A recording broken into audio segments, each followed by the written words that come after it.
Hello दोस्तों, आज की इस वीडियो में हम जॉन्डिस के बारे में पढ़ेंगे और साथ ही साथ जॉन्डिस में यूज होने वाली मेडिसिन के बारे में भी जानेंगे कि आखिर जॉन्डिस होने का कारण क्या होता है, जॉन्डिस होने पर जॉन्डिस के सिम्टम यानी कि लक्षण क्या क्या होते हैं, कैसे किसी को देखकर हम जान सकते हैं कि उसको जॉन्डिस हुआ है या नहीं। इस वीडियो में जॉन्डिस के बेसिक बीमारी के बारे में और उसमें यूज होने वाली दवाओं के बारे में भी जानेंगे। तो चलिए आगे समझते हैं। Jaundice is a condition in which change the colour of skin, eyes and urine which is called jaundice. पीलिया एक प्रकार की ऐसी अवस्था होती है जिसमें आंखों एवं त्वचा और यूरिन का कलर बदल जाता है। यह पीले कलर में बदलता है, इसे पीलिया कहते हैं। Jaundice is mainly due to increase condition of bilirubin hyper बिलिरुबिनीमिया।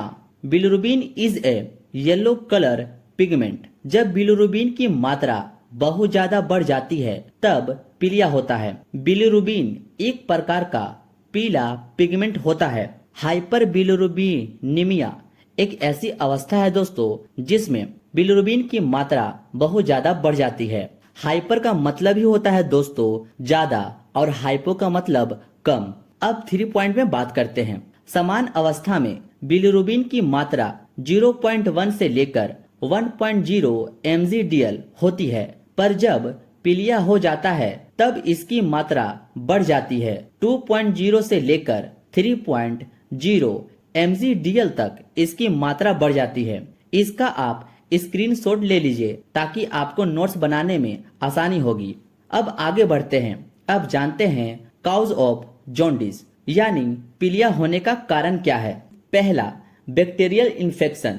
सीधी बात है दोस्तों, अगर आपको किसी प्रकार का बैक्टीरियल इन्फेक्शन हुआ है तब जॉन्डिस जैसी कंडीशन देखने को मिल सकती है। इसके अलावा आपको वायरस इन्फेक्शन देखने को मिलता है। देखो दोस्तों, ये लीवर को इफेक्ट करता है। जब भी आपका लीवर किसी कारण इफेक्टेड होगा तो ये प्रॉब्लम देखने को मिलेगी। तीसरा, एनीमिया यानी आपके शरीर में रक्त की कमी हो जाना, इससे भी हो सकता है। जैसे हीमोलाइटिक एनीमिया होता है। इसमें होता यह है कि बहुत ज्यादा ब्लड टूटने लगता है, उसके वजह से येलो कलर भी डेवलप होते हैं। चौथा, ऑटो इम्यून डिजीज, इसके कारण भी हो सकता है। लीवर का एक्यूट इन्फ्लामेशन, ये सब कुछ काउज है दोस्तों जो जॉन्डिस डेवलप कर सकता है। मेनली आप ध्यान में रखना कि बैक्टीरिया या वायरस से भी हो सकता है। अब आगे बढ़ते हैं, साइन एंड सिम्टम। अब बात करते हैं जॉन्डिस में होने वाली सिम्टम के बारे में कि आपको क्या क्या देखने को मिलता है जॉन्डिस के पेशेंट में। देखो दोस्तों, दवाइयों के बारे में भी बात करेंगे, पर आपको ये सब बेसिक चीजें मालूम होनी चाहिए। पहला, येलो स्किन, यूरिन। दूसरा, एब्डोमिनल पेन, पेट में दर्द रहना। तीसरा, वोमिटिंग एंड नोजिया, उल्टी और घबराहट होना। डायरिया यानी कि दस्त लग जाना। हैवी फीवर, शरीर का तापमान बढ़ जाता है। इसका भी आप स्क्रीनशॉट ले लो। अब आगे बढ़ते हैं। अब बात करते हैं टाइप ऑफ जॉन्डिस। दोस्तों, किसी भी पेशेंट को आप तभी सही से ट्रीटमेंट कर पाएंगे जब आपको पता होगा कि किस टाइप की यानी कि किस प्रकार का जॉन्डिस हुआ है पेशेंट को। तो वही समझते हैं इस टाइप ऑफ जॉन्डिस में। पहला, प्री हेपेटिक जॉन्डिस। दूसरा, हेपेटिक जॉन्डिस और तीसरा, पोस्ट हेपेटिक जॉन्डिस। दोस्तों, ये तीनों को समझने के बाद ही आगे मेडिसिन की बातें करेंगे। पहले बारी बारी से इस तीनों को जान लेते हैं। पहले बात करते हैं प्री हेपेटिक जॉन्डिस के बारे में। इन pre hepatic jaundice liver are properly working, but before the liver blood cells are destroying so much amount due to any reason and increase volume of bilirubin which is yellow color pigment। देखो दोस्तों, इसको आप समझिएगा।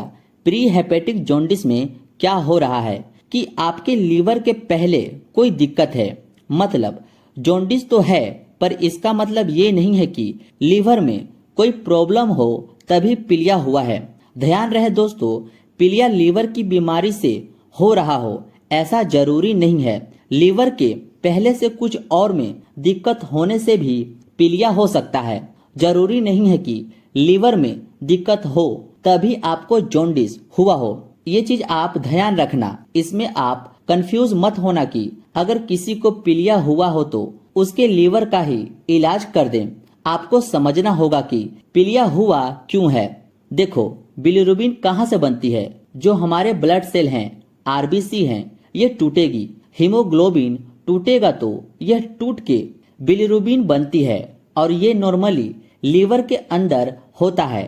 ठीक है, normally bilirubin liver के अंदर बनता है।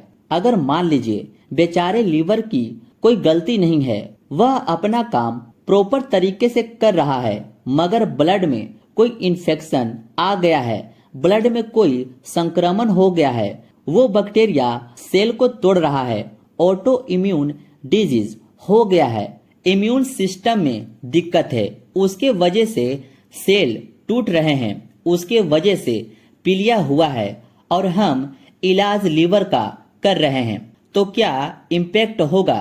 नहीं, क्योंकि प्रॉब्लम कहाँ है? प्रॉब्लम ब्लड में है। तो आपको पहले समझना ये होगा कि एक्चुअल में प्रॉब्लम पेशेंट को कहाँ पर है। लीवर में दिक्कत है या लीवर के बाद में दिक्कत है कि लीवर के पहले दिक्कत है। होप आप समझ गए होंगे।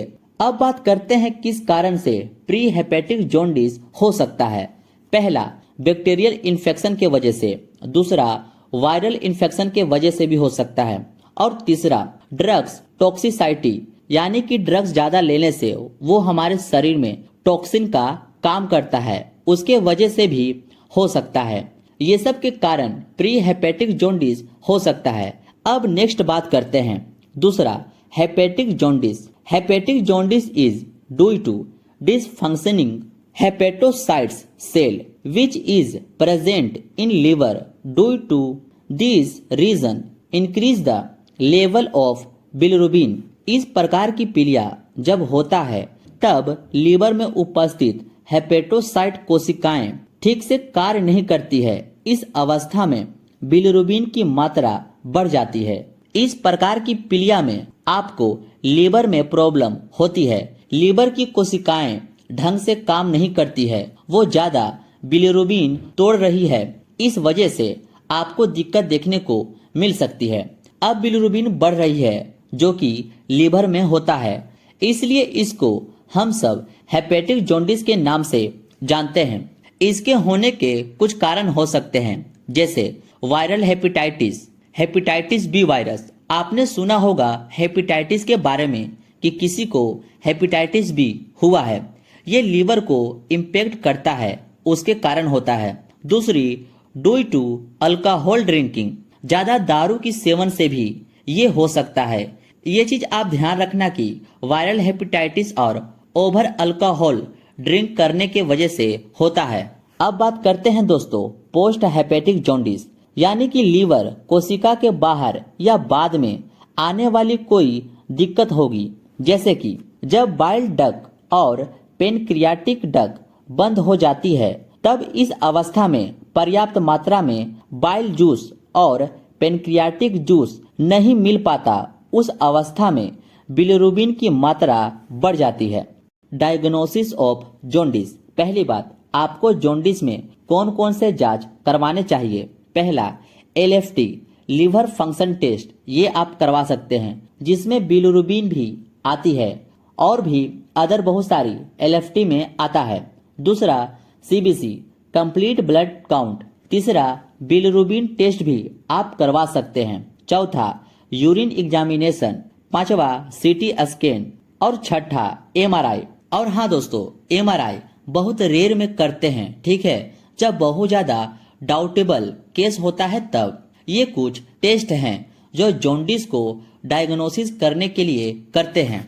अब हम लोग दवाओं की तरफ बढ़ रहे हैं कि कैसे जॉन्डिस को कंट्रोल में लाया जा सकता है। पहले बात करते हैं मल्टीविटामिन टैबलेट की, जो कमजोरी होने पर मरीज को देना होता है।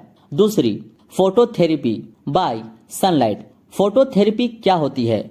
बच्चों का जब जन्म होता है तब उनको थोड़ा बहुत पीलिया होता ही है, उसे एक मशीन में रखते हैं, ठीक है, फोटोथेरेपी से जल्दी बच्चे को ठीक करने के लिए। तीसरा, फ्लूइड मैनेजमेंट। देखो, बॉडी में पानी की बहुत कमी हो जाती है, इसलिए जितना हो सके पानी पियो। चौथा, एंटीबायोटिक देना है आपको। पांचवा, एंटीवायरल मेडिसिन देना है। अब समझते हैं ट्रीटमेंट को। टैबलेट नेम है दोस्तों इसका यूडिलिव, जिसका कॉम्पोजिशन होता है दोस्तों उर्सोडियो ऑक्सीकोलिक एसिड।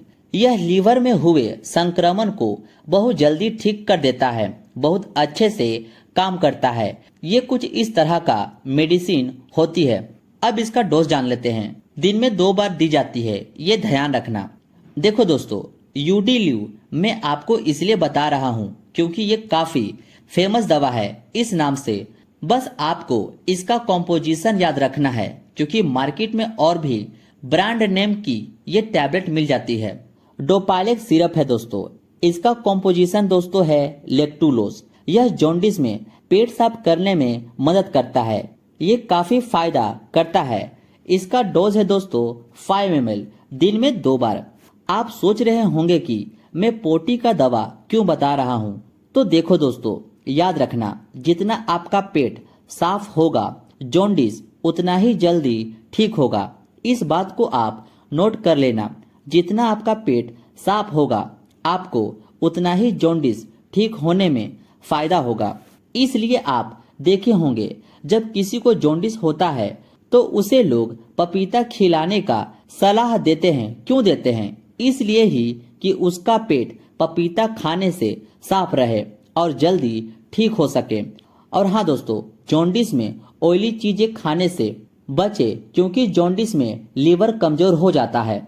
अब एंटीबायोटिक दवाओं का बात करते हैं कि हम लोग मरीज को कौन सी एंटीबायोटिक दे सकते हैं। देखो, सीवियर कंडीशन है तो पेशेंट को हॉस्पिटल में एडमिट होना पड़ेगा, और अगर नॉर्मल है, घर पर रिकवरी मिल रही है, तो पेशेंट को टैबलेट वगैरह से उसे ठीक करने के लिए एंटीबायोटिक ले सकते हैं। एंटीबायोटिक में क्लेवम इंजेक्शन आता है जो बहुत जल्दी इफेक्ट करता है। ये नॉर्मल कंडीशन में मैं बता रहा हूँ। यदि आपका बिलिरुबिन बहुत ज्यादा हाई नहीं है, नॉर्मल ही जॉन्डिस हुआ है, तब आप इसको दे सकते हैं। और इसका कॉम्पोजिशन एमोक्सिसिलिन होता है, जो आपको पता होना चाहिए। और इसका यूज दिन में 2 बार 1.2 ग्राम यूज करना होता है। नेक्स्ट एंटीबायोटिक पर बात करते हैं, तो वो है मोनोसेफ इंजेक्शन।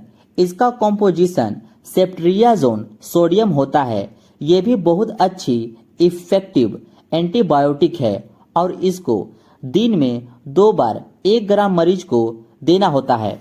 और हाँ दोस्तों, अगर आप में बिलिरुबिन की मात्रा 3% से ज्यादा हो गई हो या इससे भी ज्यादा जा रही है, तो हमको हेवी एंटीबायोटिक चलानी होती है, और वो है पिपजो इंजेक्शन, जिसका कॉम्पोजिशन पिप्रासिलिन प्लस टेजोबेक्टम होता है। और ये बहुत ज्यादा इफेक्टिव एंटीबायोटिक है, और इससे काफी जल्दी रिकवरी मिलती है। इसे दिन में 2 बार इस्तेमाल किया जाता है। उम्मीद है दोस्तों आपको यह वीडियो पसंद आई हो और आपका जॉन्डिस का टॉपिक क्लियर हुआ हो। इससे रिलेटेड कोई भी क्वेश्चन आप कमेंट में पूछ सकते हैं, और इस चैनल को सब्सक्राइब कर ले ताकि और भी वीडियो आप देख सकें।